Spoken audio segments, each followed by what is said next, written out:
Hello मेरे प्यारे साथियों, स्वागत है इस बिहार में। मैं यश कुमार। जैसा कि आपने ये सुना था कि क्लास 10वीं का मैथ लेकर मैं आ रहा हूँ और ये लेकर आ गया और चलते हैं अपने प्रश्नावली पे। तो हमें यूक्लिड विभाजन परिमेयिका से हमको HCF ज्ञात करना है, ठीक है। HCF ज्ञात करना है महत्तम समाप्त तौर तक, ठीक है। तो हमारे पास पहला क्वेश्चन आया था हमारे पास 135 और 225 का HCF ज्ञात करना है। तो हम चलते हैं और यूक्लिड विभाजन परिमेयिका का प्रश्नल एक सूत्र है जिसके अकॉर्डिंग ही पूरा सवाल बनेगा। तो यही हमारा फार्मूला उसका है। तो यहाँ पे ए यहाँ पे भाज्य है, ठीक है। ए यहाँ पे भाज्य है और बी यहाँ पे भाजक है और क्यू एक प्राकृतिक संख्या है और आर यहाँ पे शेषफल है, ठीक है। आर यहाँ पे शेषफल है। तो हम इसी फार्मूले पे लगा के हम इसको बैठाते हैं। तो हमारे पास इसमें देखिए, इसमें जो सबसे बड़ा है इसमें हम देख लेंगे कि जो सबसे बड़ा होगा हम उसको ए मान लेंगे और जो छोटा होगा उसको बी मान लेंगे। तो हम इस सूत्र में बैठाते हैं। तो हम डायरेक्ट यहाँ पे लिख लेते हैं ए बराबर हमारा 225 है, ठीक है, 225 और बी बराबर हमारा है 135। इस सूत्र पे इसको लागू करने से पहले हमको कुछ नियमों का पालन करना पड़ता है। तो हमें इस नियम का पालन करना पड़ता है। ये नियम है कि यूक्लिड विभाजन परिमेयिका से हम किस नियम से हम HCF ज्ञात कर रहे हैं। तो हम यूक्लिड विभाजन परिमेयिका से ज्ञात कर रहे हैं। तो हम इसको लिखेंगे यूक्लिड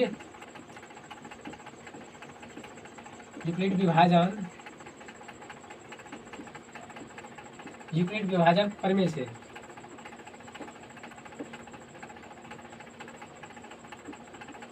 यूक्लिड विभाजन परिमेयिका से। तो हमको ये और ये, ठीक है, इस पे बैठा देते हैं। तो हमारा 225 और बराबर 135, ठीक है। 225 और 135 हमको क्यू का मान और आर का मान ज्ञात करना है। तो हम सिंपल से इससे भागा देते हैं, फिर हमारा मान क्यू का और आर का मान ज्ञात हो जाएगा, ठीक है। हम इसको भाग देकर देखते हैं 135। तो ये 135 और देखिए यहाँ पे ये दो बार में तो जाएगा नहीं, ये डायरेक्टली हम इसको इसमें भाग देते हैं, एक से ले जाते हैं, ठीक है। एक से ये 13 ये 5, ठीक है। तो यहाँ से हम इसको 0 और ये हो गया आपका 12 में से 3 गया 9 और ये आपका 1 में से 1 गया खत्म, ठीक है। तो हमारे पास 90, हमारे पास क्यू का मान 90 आ गया, ठीक है। क्यू का मान 90 आ गया, क्यू का मान नहीं, सॉरी, हमारे पास ये आर का मान है, ठीक है। ये शेष है, शेषफल है। हमने आपको बताया था कि आर यहाँ पे शेषफल है, ठीक है। आर शेषफल है तो हमारा आर का मान 90 है और 1 है हमारा क्यू का मान। तो हमें 35 में 1 से गुणा करेंगे प्लस आर का मान हमें 90 प्राप्त हुआ, ठीक है। तो अब इसमें देखेंगे इस दोनों में से सबसे बड़ा कौन है। इस दोनों में से सबसे जो बड़ा होगा हम उसको एक स्थान पे रख देंगे, ठीक है। इस दोनों में से सबसे बड़ा होगा उसके एक स्थान पे आपको इसमें 135 सबसे बड़ा दिखा है, ठीक है। और 190 यहाँ पे हम सिर्फ 90 को यहाँ पे देते हैं और उसके बाद फिर हमें क्यू का मान और प्लस आर का मान ज्ञात करना है, ठीक है। तो हम फिर से भागा देख के देखते हैं, ठीक है। 135 में हम 90 से भागा देखते हैं। तो ऐसे हम 2 से गुणा करेंगे तो 9 दूना 18 180 हो जाएगा, ठीक है। तो हमारे पास 135 ही है तो हम 1 से इस पर ले जाएंगे, ठीक है। 1 से हम इसको 90 कर देते हैं। तो हमारा हो जाएगा ये 5 और ये 4, हमारे पास 45। हमारे पास ये आर का मान आ गया, ठीक है। आर का और ये क्यू का मान। तो हम क्यू का मान 1 है तो हमको क्यू से गुणा करना है इसमें। तो हमको 1 यहाँ पे रख दें, ठीक है। प्लस 45, ठीक है, प्लस 45 हमको प्लस 45, ठीक है। अब फिर से हमको करना है, फिर से हमको ये इस दोनों में से हमको ये बड़ा अंक दिख रहा है, ठीक है। अब जब तक करेंगे जब तक हमारा मान 0 ना आ जाए, हमारा आर का मान 0 ना आ जाए, ठीक है। तो हमको इसको फिर से एक बार करना पड़ेगा, देखते हैं कितना बार करना पड़ता है। तो हमको ये 90 को फिर से हम यहाँ पे कर देते हैं और यहाँ पे 45, ठीक है। अब फिर हमको फिर से निकालना है, हमको क्यू और आर का मान निकालना है, ठीक है। देखते हैं कितना होता है। हम यहाँ पे अब 90 कर देते हैं और यहाँ से 45 यहाँ पे हम 45 कर देते हैं, ठीक है। तो 2 बार में 90 खत्म, 2 बार में, ठीक है। यहाँ पे 0 आ गया, यहाँ पे 0, हमको आर का मान 0 ही लाना था। आर का मान 0 आ गया तो हमारा फाइनल आंसर आ गया, ठीक है। आर का मान 0 आ गया तो हम यहाँ पे 2 मल्टीप्लाई 2 कर देंगे, ठीक है। और प्लस आर का मान 0, तो हमारा आर का मान 0 आ गया। हम जब 0 आ गया तो हम आगे नहीं बढ़ेंगे क्योंकि हमारा ये 45 में 2 से गुणा करते हैं हमारा 90 आ जाना है, ठीक है। दोनों तरफ सेम सेम आ गया, ठीक है, दोनों तरफ सेम आ गया तो ये खत्म हो जाएगा। तो खत्म होने के बाद ये क्या बचेगा, लास्ट में जीरो बचेगा। ये जीरो बचेगा, जीरो जीरो का वैल्यू होता नहीं है।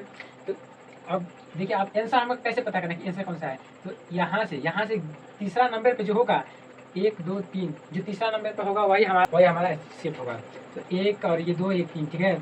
तो हमारा अब तो लिखेंगे अतः 225 व 135 का HCF 45 है, ठीक है, 45 है। ये हमारा फाइनल आंसर आ गया, ठीक है, 45। और इसी प्रकार, ठीक है, इसी प्रकार हम दूसरे सवालों को देखते हैं। दूसरा सवाल हमारा है ये 196 और 38,220, ठीक है। तो हम इसमें सबसे बड़ी हमारा 38,220 है, तो इसको हम ए मान लेंगे, ठीक है। तो हमारा ए बराबर 38,220, ठीक है, और बी बराबर 196 है, 196, ठीक है। तो हम यूक्लिड विभाजन परिमेयिका से हम इसको सिद्ध कर देंगे, ठीक है। तो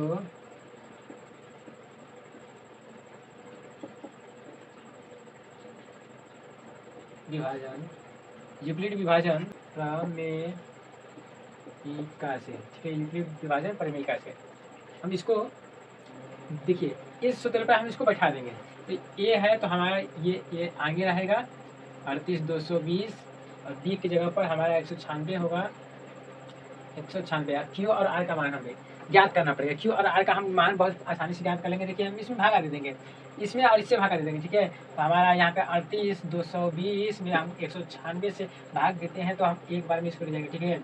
एक बार में हमारा 96 आता है, और इसको हम घटा देते हैं, यहाँ पे 6 और यहाँ पे ये हमारा 17, 17 में से 9 गया, हमारा बच गया 8, सॉरी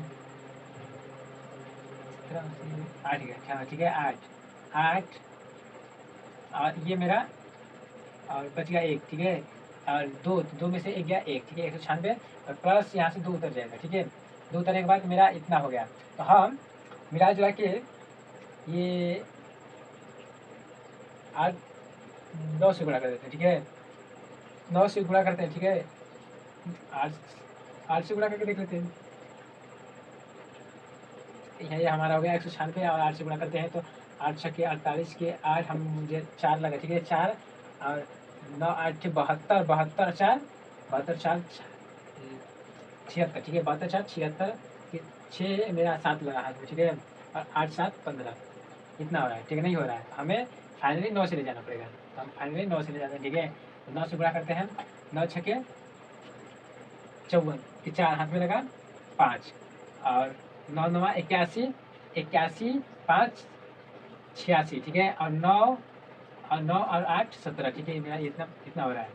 और यहाँ से हम इसको कर देते हैं, इसको हाथ से लेते हैं, ये तो हमारा 12 और 8 4 12 और ये हो गया हमारा 5, तो इसको हम कर देते हैं 15, ठीक है, इसको हम कर देते हैं 15। तो 15 में से 9 गया तो 9 6 15, 9 बचा, ठीक है, और 9 बचा, तो यहाँ से ये हमारा 0 और ये हमारा 0, कितने बचेगा जी, हाँ, ठीक है, इतना ही बचेगा। तो ये हमारा हो गया इतना। तो ये हमारा मान हो गया आर का, और ये हमारा मान क्यू का हो गया, सॉरी क्यू का नहीं, और सॉरी अभी ऊपर एक और है, ठीक है, ऊपर अभी शून्य बाकी है, सॉरी ऊपर अभी शून्य बाकी है, हम शून्य को भूल गए। और हम इसमें गुणा करके देख रहे हैं, इसमें हम गुणा करते हैं 6 से 6 से गुणा करते हैं।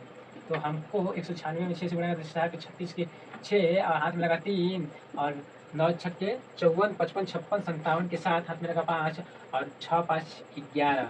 तो मुझे देखिए ये आपका 11 हो जा रहा है, ठीक है, 1000 से यहाँ पे 900 है, यहाँ पे 1000 से 5000 चल जा रहा है। तो हमको इससे ऊपर नहीं ले जाना है, इससे नीचे रखना है, ठीक है। तो हम 5 से गुणा करते हैं, हम 5 से गुणा करते हैं, तो 5 छक्के 30 की 3, सॉरी 5 छक्के 0 हाथ में लगा 3 और 5 9 5 से 45 45 46 27 48 के 8 हाथ में लगा 4, ठीक है। तो ये 5 और 9, देखिए सेम टू सेम वही आंसर आ गया, ठीक है, जो यहाँ पे है वही यहाँ पे आ गया। तो हमें डायरेक्टली यहाँ पे रख देते हैं, ठीक है, और यहाँ पे मेरा आ गया फाइनली एक कट्टम फुटम 0 आ गया, ठीक है, ये 0 आ गया, हमारा आर का मान 0 फाइनली रूप से आ गया। जब आर का मान 0 आ गया तो हमको आगे नहीं प्रोसेस करना है, हमको आगे सवाल नहीं ले जाना है, क्योंकि हमारा अब आंसर बहुत करीब है, ठीक है। तो हम इसको रफ करते हैं, रफ करने के बाद हमारा आर का मान देखिए यहाँ पे ना फाइनली हमारा क्यू का मान 196 था, ठीक है, क्यू का मान 195 था और हमारा आर का मान प्लस आर का मान 0, यहाँ से आर का मान 0 हमारा था, ठीक है, आर हमारा आ गया था यहाँ पे 0, ऐसे करने पर हमारा सिर्फ यही मिलेगा, आज बुरा करने पर सिर्फ यही मिलेगा, आर का मान 0 हो गया, तो हमें आगे नहीं प्रोसेस कर रहा है, तो हम लिखेंगे अतः अतः अतः 38/0 व 196 का HCF 196, यही आपका आंसर है 196। तो ये देखने में बहुत भारी लग रहा था, ठीक है, क्योंकि इसमें बहुत बड़ा अंक था, देखने में बहुत कठिन लग रहा था, पर था ये बहुत आसान। तो हम अब अगला क्वेश्चन की तरफ चलते हैं। अगला सवाल है हमारा 867 और 255, ठीक है, 867 255। तो हम इसको देखते हैं। तो हम यहाँ पे इसमें जो हमारा बड़ा है, देखिए इसमें जो हमारा बड़ा है वो ए है और ये जो छोटा है वो बी है, ठीक है। हम ए बराबर लिखते हैं 867 और बी बराबर 255 लिखते हैं, ठीक है। तो हाँ, यूक्लिड विभाजन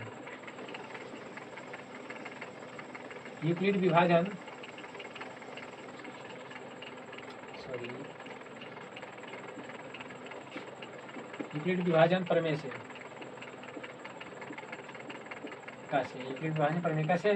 हम इसको इस फार्मूले में बैठा देते हैं, ठीक है। तो हमारा ए की जगह पे हम इसको 867 और बी की जगह पर 255, ठीक है। अब हम यहाँ पे Q और R का मान याद करते हैं, इसमें भाग के देखते हैं, 867 और 255 से भाग देते हैं, ठीक है। तो हम देते हैं, यहाँ पे देखते हैं कितने से जाएगा, तो 3 8 4 से तो जाएगा नहीं, 3 से जाएगा, ठीक है, 3 से ले जाते हैं, तो 15 हो जाएगा आपका, और फिर 15 1 16 हो जाएगा आपका, और 3 गुना 6 1 7 हो जाएगा, ठीक है, 7। फाइनली आपका यहाँ पे 2 बचेगा, 0 बचेगा, 1 बचेगा, ठीक है। और ये आपका आर का मान हो गया, ये आपका क्यू का मान हो गया।